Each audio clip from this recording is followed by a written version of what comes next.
again, everybody, and welcome to episode 14, the Ernie Banks edition of Angles and Attitudes. As always, he's John and I'm Mark.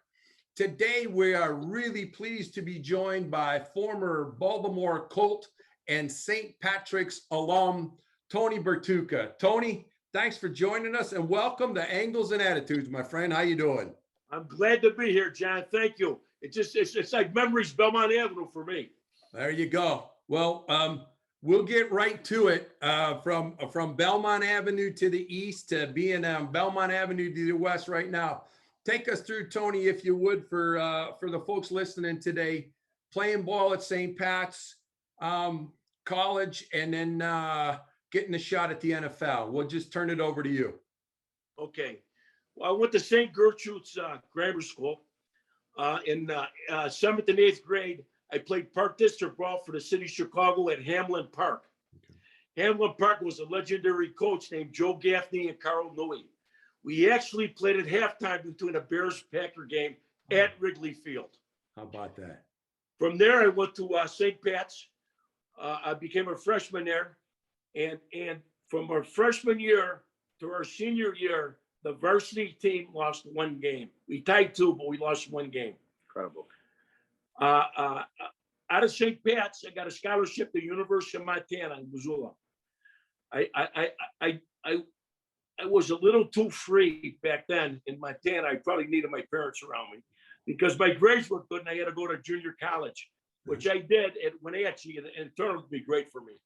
From there, I went to Chico State. I played 4 years there. And my senior year, I signed with the Cincinnati Bengals. Tony, you get drafted by the Bengals in 71? I signed as a free agent with the Bengals in 1971. Well, All it's Brown. interesting. Wow. Interesting because the current president of St. Pat's, Dan Santucci, another good Irish boy, right? St. Pat's grad, Notre Dame grad. When he came out of Notre Dame, he was protecting Brady Quinn. He signed with the Bengals and had a cup of coffee with the Bengals as well. Yes, you did, John. Good. You did your homework. Yeah. Well, and when I was there, they didn't have the Bengals on the side, John, on the side of the helmet. Mark, yeah, you just had the Bengals. Yeah. It was just free. And I'll just tell you real fast. Paul Brown, we meet all the rookies are there in the room, and he looks at us and he says, "Guys, if you're not 15 minutes early, you're late." He put that in my head, Mark, and the rest of my life, I'm early. John, anybody will tell you I'm early. Well, kind of like Mark, the old Lombardi time, I think Tony's telling us. I got a question for Tony, Mark, that I'd like to open up here with going back to the St. Pat era. Tony, you played all 4 years there. Could you honestly say the football of that era, of course, we're going to know that it's a different era of football now, but was there a lot of physicality coming out of St. Pat's in this area? And, because you made it to a high level, you made it to the NFL. Did you know then at St. Pat's that you could play at another level before you went to college? Yes, I think the coaches were great. It was Fred Dempsey and Pete Hester. Back then, they ran a whole program. They had a sophomore coach named Coach Cummings and a freshman coach named Jerry Murphy, who's still living, the only one still living, and they ran the whole program. And they were highly qualified. And I can't tell them the scholarship guys we had go on from St. Pat's. How many? What was the pros were having a? I'm sorry, Mark. No, go ahead, Tony. What was the? We're having a program. We're having a program in 2 weeks. The Barstool guy, all the guys that made pro out of St. Pat's. Oh, Danny excellent. Santucci, Timmy McGargle, Dyra, and me. Excellent. Question: the size of the teams. Did you spend a lot of time playing on both sides of the ball, or were at that point, you had 50 kids on a team, on a varsity team, or smaller teams, and you maybe got a chance to play both offense, defense, and special teams? Because I know Danny started out playing on D line, Santucci, and ended up being a tight end as well. Right. I started out as a tight end and became a linebacker, but I played both sides of the ball in high school. So what they told you is, as a tight end, You had the hands of a linebacker, huh?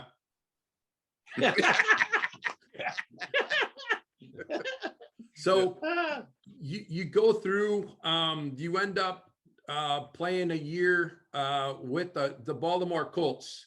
I noticed you didn't start out, the team started out 0-3.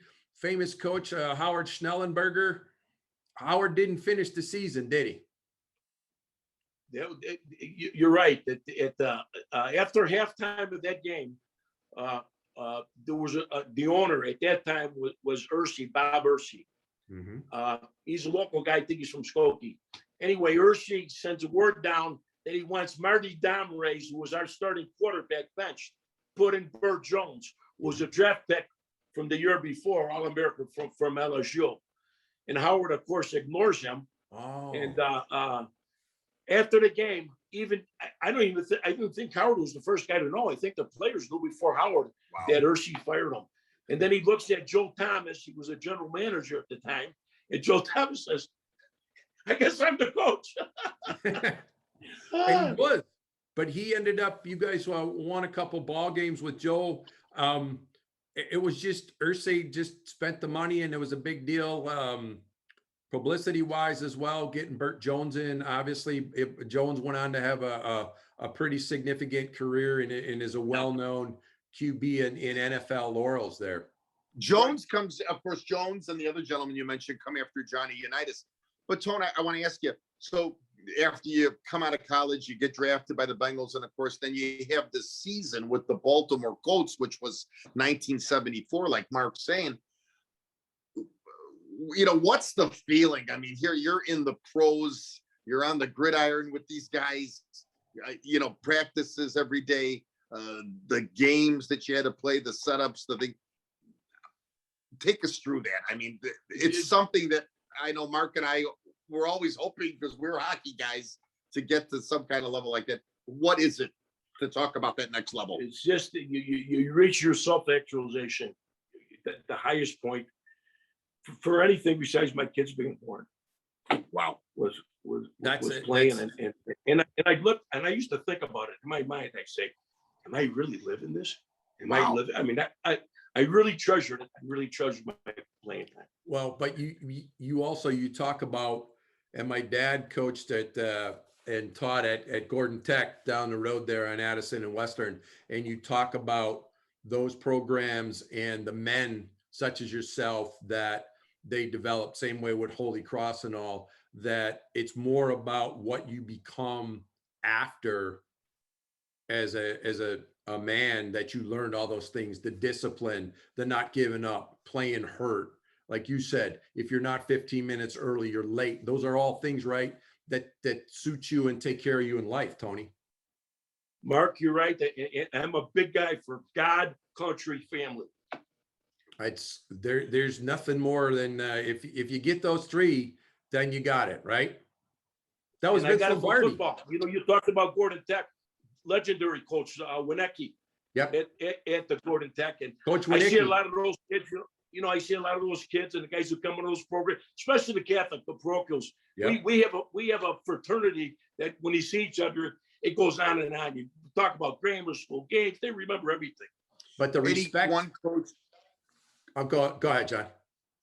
No, I'm sorry, Mark. Any one coach that stood out besides the high school years, college years, if you had to go to the pros years, because, you know, we're always learning the game that we loved. Yours was football. Was there that one coach in the pros that just stands out? And we're going to get to a story, Mark, about Bill Belichick with Tony. Was there any one coach that still to this day you're like, wow, he set that precedence in your mind? Howard Schellenberger gave me my shot. He went on and coached at Miami. And I guess the question that I would have then to pony on that, Tony, is was there a moment in training camp, or did somebody just hit you so hard that you were looking at an ear hole that you were like, I'm in the NFL now? We're playing at Fulton Stadium in Atlanta. It's my turn. It's my reps. I'm getting in there. Pat Sullivan is the quarterback. Heisman Trophy winner from Auburn. Throws a flat pass. I pick it off 45 yards. I says, welcome to the NFL. I went right over. Good He for was a little- you. he was Good an- for you. Speaking of opponents, what our teammates, give us Mike the Animal Curtis story. Oh, yeah. Okay, so Mike's the middle linebacker, and he'd practice, and he always had his chin strap off. And so when he didn't like the way things are going, he'd strap it on, and all the offensive line would say, he's strapping it on. So I always would back him, you know. And during the season, I was told to go to a Colt Corral. A Colt Corral would be like a guys who go season ticket holders, like in a box at Wrigley or Soldiers Field. But they stay together and they got a fraternity and they have fundraisers for the year. So they send speakers over. So I go there and I talk to these guys, and they're like neighborhood guys. It's like I'm Bowman Avenue, man. I'm with these guys, you know, Samson, you know, and I mean, all kind. Anyway, I become friends with these guys, and they go to the games, and it comes, we're playing the New York Giants, and we're getting ready we're at Memorial Stadium. We're getting ready for the game, and Curtis comes up to me and he says, Bertuca, what's this? I says, Mike, what are you talking about? He says, look, what's that up there? And up there's a big banner, Tony Bertuca Fan Club. So these guys, I said, yeah, you guys love it, man. So Mike says, listen, I won a Super Bowl. I'm all pro. I don't get it. This is Mike, you're not really accessible to the fans. So he was, did it, I have to figure he brought it up, but it did chap him a little bit just for the things that you said, right? I think a little bit, but he was ball busting because he did like me. In fact, for dinners, every dinner, pregame dinner that we had when we went to the town, he'd have me with him. Oh, wow. Well, so he did like me. Yeah, he invited me to his house. He had a wife named Marty. I just Mark, remember we probably need another hour for more Mike Curtis and Tony Bertuca stories. Well, the other one, right, when he cold cocked the guy that ran on the field that didn't belong on the field, and he just stepped out of the huddle and forearm shivered the guy, and then he got back in the huddle as the police picked the guy up and took him off the field. Right. He told me he blacked out, is what he told me. He said, I don't even know. I just wanted to play the game. I blacked out. Because I did ask him. That's Mark, yeah. I want to touch base since we still got a little time here. An article comes out in 2016, and it was from Bill Belichick about special teams players. And you know, when I think Belichick was the coach, was he an assistant? He came in 1975. He just graduated college, and he came out an internship on the special teams for the coach. And had mentioned in this article, and Tony had showed it to me a few years back, that, you know, of one of the better special teams players, and to go back, you know, 74, 75, and to remember Tony Bertuca. Tony, take us through that article, and what does that mean to you? Because here's the Super Bowl winning coach. No, right. Here's the deal. My son Tony's in journalism. He's in Washington, D.C. He's an editor of Mexico, Under the Defense. Anyway, any article that comes up with Tony Bertuca, I guess it clicks in. Mm-hmm. He says, Dad, what'd you do, man? So I don't know. What are you talking about? What did I do? He says, Bill Belichick just gave you kudos. He says, when you start a team, what do you look for? And he goes through the team, and he says, but I got to get a special teams player. I played with Thompson played for me, another guy, and he says, and Tony Bertuca from Baltimore. That's unbelievable. And I ain't talked to the guy in 40 years, Mark. What, you know. what in your mind makes a great special teamer? For him to put that, but I will tell you this, and I used to tell guys, he used to get coffee for me. That's Hall of Fame material. Break down film. I showed him how to break down the film for the specialties. You were saying a question mark before. No, what in your mind, Tony, makes a great special teamer? You got to be a little crazy. You just got to be fearless. You know what? Do you remember the game when we were kids? Red Rover. Mm-hmm. Let Mark come over. And that was my shot at the special teams. No, so you had your lanes to run in, but you also had to be a little crazy because you knew that guy on the other end had his job and he was coming just as hard. So what do you think now as they they kind of take that out of the game the way they've re-engineered the kickoff? Are they better off just taking a kickoff out of the game, Tony, the way they've watered it down in terms of returns, or what do you think? I mean, I had 3 or 4 concussions on those special teams, and back then it was just, it wasn't a big deal. We didn't really know how dangerous it was. Since then they got a lawsuit, which I'm in the lawsuit, class action with the NFL, with this thing. I mean, I think it's good because guys like me, and there's a lot of guys out there, and the hockey guys are going to put your head in there. And if you got to teach them not to do it. It's just, we didn't realize what we were doing back then. Sure. Well, and the equipment was a lot, of course, less protected. Oh, if I tell you the helmet I had, the right down helmet with the suspension, unbelievable. Yeah. I cracked 2 of them. That can I make? Well, but that's now, like you said, too, the equipment. I mean, how many pairs of shoes did you have in a year? Just a couple? You just kept taping them up and you used them, right? Yes. See? And now, guys, it must kill you to see guys with box upon box of shoes. He's got 3-inch screws. He's got 2-inch screws. If it's plastic, if it's dirt. It'd be nice. It'd be nice to play 3 years now, because back then. Right. Oh. The other day we had Steve Multi on with Mark on this Angles and Andrews, Yeah. who played for the Chicago Wolves. Tone, after the 74 season, what goes through your mind? Did you kind of know that it was over, or did you want to keep playing? What was the... Well, here's the shot for me. Okay. It went down from 47 to 43. It was an arbitration year, and I was one of those 4 guys. When I went in to talk to the coaches, what I mean? It was me, a kid named Rhodes from Arkansas, Timmy Berra, Yogi Berra's kid. He was from there, and he said, you guys are great. He said, but because we can't, there's no taxi squad, there's no stuff, which they corrected the next year. Right. And then I signed with the Miami Dolphins in 77, and Howard Sullenberger was also there as an assistant coach. There you Under go. Shula at that time, right? Under Shula. Under Don Shula. Yeah. Well, we were talking about equipment, but I had one other question, teammate-wise. Lydell Mitchell, unbelievable back. Lydell Mitchell, I got a scar right here with Lydell Mitchell, because It's a good one, Mark. It's a good one. Yeah, it's a good one. It's a good one. But Lydell was great. Of course, when we played Pittsburgh Steelers, all those guys came to Franco Harris, all those guys, Lydell, it really is a great fraternity. So, equipment, playing surfaces, right? You played at Pittsburgh at 3 Rivers. You played at Philadelphia at Veterans Stadium. Was that just a step above playing on concrete with that AstroTurf at that time? In Miami, the Orange Bowl is the first ones they had that turf. I forget what the poly turf or whatever. The AstroTurf. Yeah, turf. Anyway, it wouldn't give. So a lot of knees were taken out just because of that, because it wouldn't give.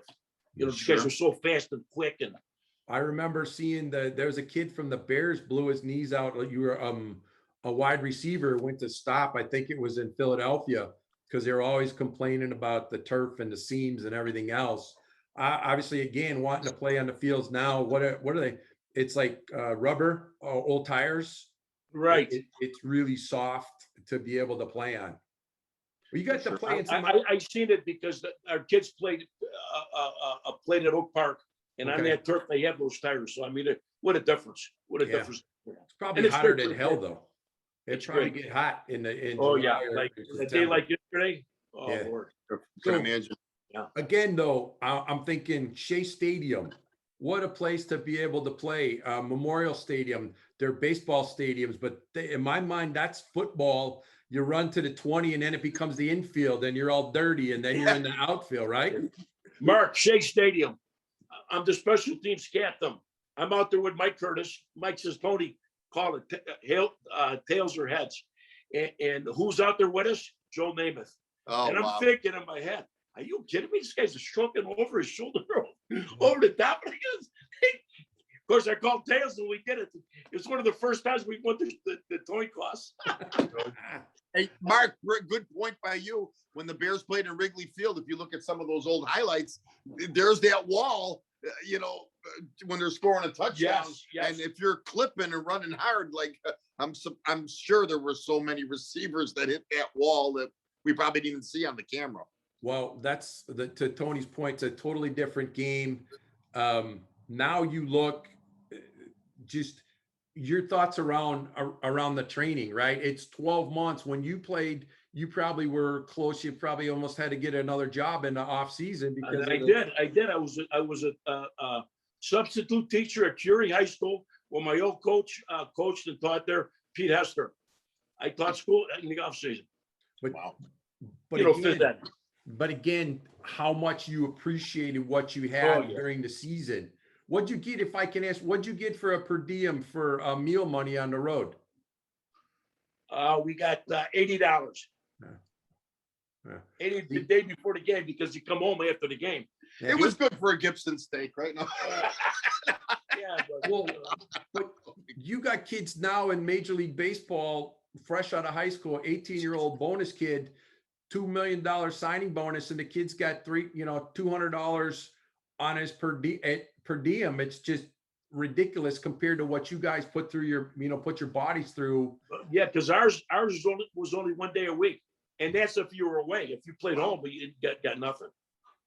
So you fly out the night before, you fly out on a Saturday, get into town, have a pregame meeting. We have our meal by ourselves. That's as I told you about Curtis. Everybody could go on their own, and then Sunday you got the pregame breakfast. You play the game, and then you come home.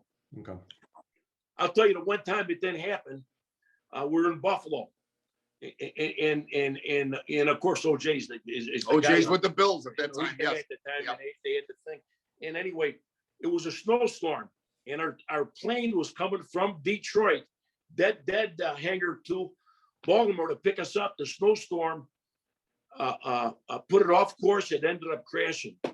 God bless those people who drove the plane. Of course, we were stuck overnight, and we went to the tavern, and McKenzie, OJ Simpson, all those guys were friends with some of the guys on the Colts, and we went there and he had a few libations. Wow.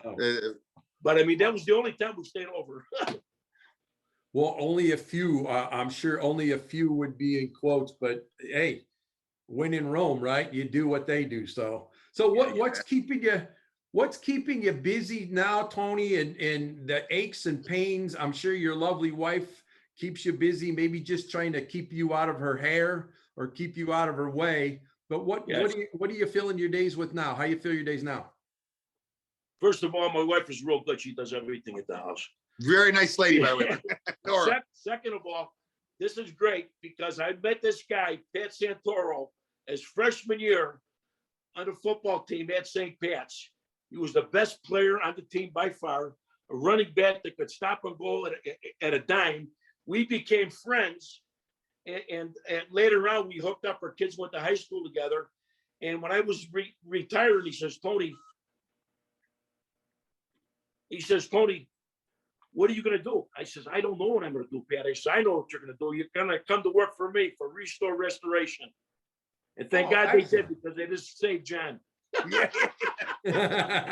Oh, now, okay. Now I see why you're on, Tony. Yeah, John was trying to tell me all the other stuff. Now I understand. Okay. Hey, so, all things, all due respect, if we have a card dealer on next week, Tony, I know that John needs a card then. So I got caps now. Mark, and I got to tell you, and I know we're getting close to, I just want to get this in here. So I wound up meeting Tony through the Santoro family, and it was just great. And I knew that he had played football, and the Santoro family, they had told me. Then it was a few years back, he gets inducted here into the Chicago Sports Hall of Fame, which a lot of people don't know. I think that's out at Hawthorne, Tony. Is that out at Hawthorne? Yes. Hawthorne Racetrack. There is a Chicago Sports Hall of Fame. And I started asking questions to the Santoros, and I was really kind of interested in Tony's career and the Colts and everything and his football career. And then in this neighborhood still, Mark, I want you to know that Tony's name still comes up, especially after playing, I went to Cross and he went to St. Pat's, but his name always came up, and it's just been an honor to know him. And I got to tell you, between him and his wife, they honored me on that night of the 27th. Calls me up and he says, "Hey, I want to go to your Hall of Fame induction." And I'm like, "You want to go to my Hall of Fame induction?" But it was just something. He's always been a great friend, and we're always talking stories. So some of the stuff that you brought up here today, Mark, with Tony, I mean, you did your homework, my friend, like you do, and You did. and just this is a really a touching moment for me here today to be with them and with you, of course. Hey, I'm honored. It's been a pleasure. The only thing I'm trying to figure out is how we get more time on these things, because we get started and there's so many stories. yeah. And I know Tony's got to use the PGs because I understand his wife is in the area. So maybe we'll have another one at another time there. Absolutely. We're happy to come in. You guys are easy to talk to. You guys are great. Maybe we'll have it at one of those taverns, Tony. But real quick on the way out, do you watch the game on Sundays now? And do you look at the game and go, it's softer. It's just not the game I remember. Give us a quick scouting report when you're watching a game on Sunday. What are you thinking? Okay. When I got done playing, after I was done playing, I was a student of the game still. You know what I mean? I was a fan. You know, all the way up to some controversy that happened with the leading down at the flag. After that, it's like, if I can do it, I'll do it. If not, I don't care. I didn't like the kneeling. No, that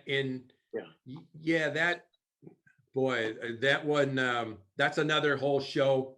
And like you said, right. If you're on the team and this is what the team does, and this is the country you're in, and there's no negotiating that one.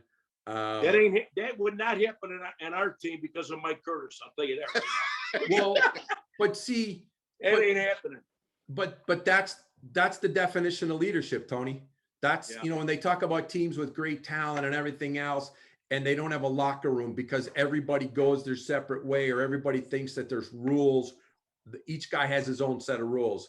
And flat out, that's just a bunch of crap. That's just part of why we find ourselves having trouble nowadays. And John and I talk about it, and just like you, we're very proud of the fact that we're not part of the participation trophy generation. Okay, we never got a participation trophy. Whatever trophies we got, we earned, and we're proud of them.